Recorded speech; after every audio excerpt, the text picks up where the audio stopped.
गांव के किनारे एक छोटा सा मिट्टी का घर था। उस घर में 12 साल का चिराग अपनी दादी के साथ रहता था। चिराग के माता पिता कई साल पहले एक हादसे में गुजर चुके थे। दादी ही उसकी पूरी दुनिया थी। दादी हर शाम घर के बाहर एक छोटा सा दीपक जलाती थी। चिराग हमेशा पूछता, दादी, आप रोज ये दीपक क्यों जलाती हो? दादी मुस्कुराकर कहती, बेटा, ये दीपक उम्मीद का है। जब तक ये जलता रहेगा, हमारे घर में अंधेरा नहीं आएगा। चिराग को दादी की बात समझ नहीं आती, लेकिन उसे वो दीपक बहुत अच्छा लगता था।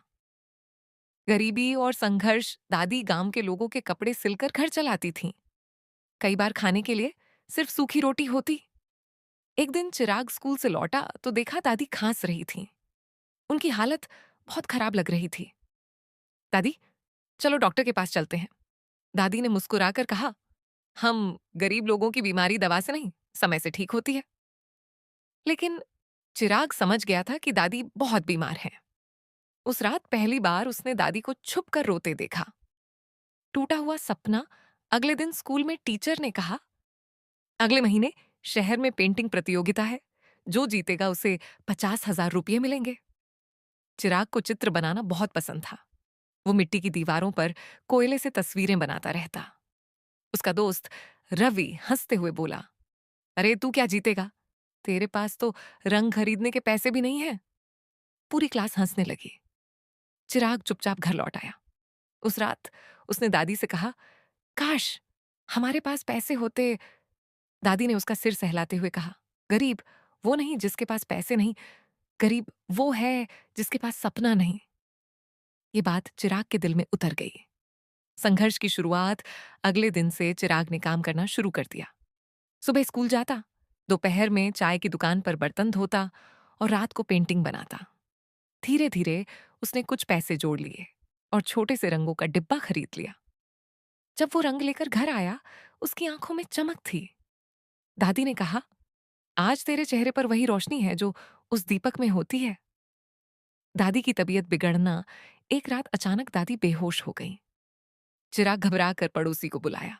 गांव के डॉक्टर ने कहा, इन्हें शहर के अस्पताल ले जाना होगा, वरना मुश्किल हो सकती है। लेकिन अस्पताल के लिए बहुत पैसे चाहिए थे। चिराग पूरी रात रोता रहा। उसकी नजर बाहर जलते दीपक पर पड़ी। उसे दादी की बात याद आई, जब तक दीपक जलता रहेगा, उम्मीद जिंदा रहेगी। उसने आंसू पोंछे और फैसला किया, वो प्रतियोगिता जरूर जीतेगा। मेहनत का सफर। अब चिराग दिन रात पेंटिंग बनाने लगा। उसकी उंगलियों में छाले पड़ गए, लेकिन वो रुका नहीं। उसने अपनी सबसे खास पेंटिंग बनाई। एक बूढ़ी औरत जो अंधेरे घर में छोटा सा दीपक जलाए बैठी थी। उस पेंटिंग का नाम था उम्मीद। शहर की प्रतियोगिता प्रतियोगिता वाले दिन चिराग पहली बार शहर गया। वहां बड़े बड़े स्कूलों के बच्चे आए थे। महंगे रंग, बड़े कैनवास और चमकदार कपड़े।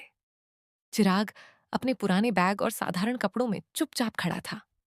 कुछ बच्चे उसका मजाक उड़ाने लगे, लेकिन तभी एक बूढ़े जज की नजर उसकी पेंटिंग पर पड़ी। वो देर तक उसे देखते रहे।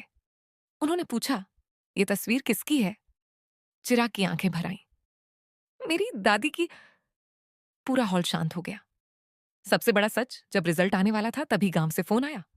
पड़ोसी रोते हुए बोला, चिराग, जल्दी आजा। उसके हाथ कांपने लगे। उसे समझ आ गया कि कुछ बहुत बुरा हो चुका है। लेकिन उसी समय मन से आवाज आई, इस साल की प्रतियोगिता का विजेता है चिराग। पूरा हॉल तालियों से गूंज उठा, लेकिन चिराग की आंखों में खुशी नहीं थी। उसने ट्रॉफी उठाई और दौड़ पड़ा। आखिरी दीपक जब वो घर पहुंचा तो पूरा घर अंधेरे में डूबा था।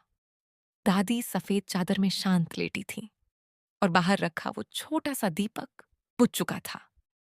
चिराग फूट फूट कर रो पड़ा। उसने दादी का हाथ पकड़कर कहा, दादी, मैं जीत गया, देखो मैं जीत गया। लेकिन अब सुनने वाला कोई नहीं था। उस रात चिराग ने खुद वो दीपक फिर से जलाया। आंसू पोंछते हुए उसने कहा, जब तक ये दीपक जलेगा, आपकी उम्मीद जिंदा रहेगी।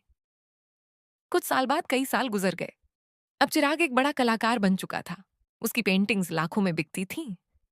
लेकिन हर इंटरव्यू में वो सिर्फ एक बात कहता, मेरी जिंदगी की सबसे बड़ी शिक्षक मेरी दादी थी। उसने गांव में एक मुफ्त कला स्कूल खोला, जहां गरीब बच्चों को पढ़ाया जाता था। स्कूल के गेट पर एक पंक्ति लिखी थी, गरीब वो नहीं जिसके पास पैसे नहीं, गरीब वो है जिसके पास सपना नहीं।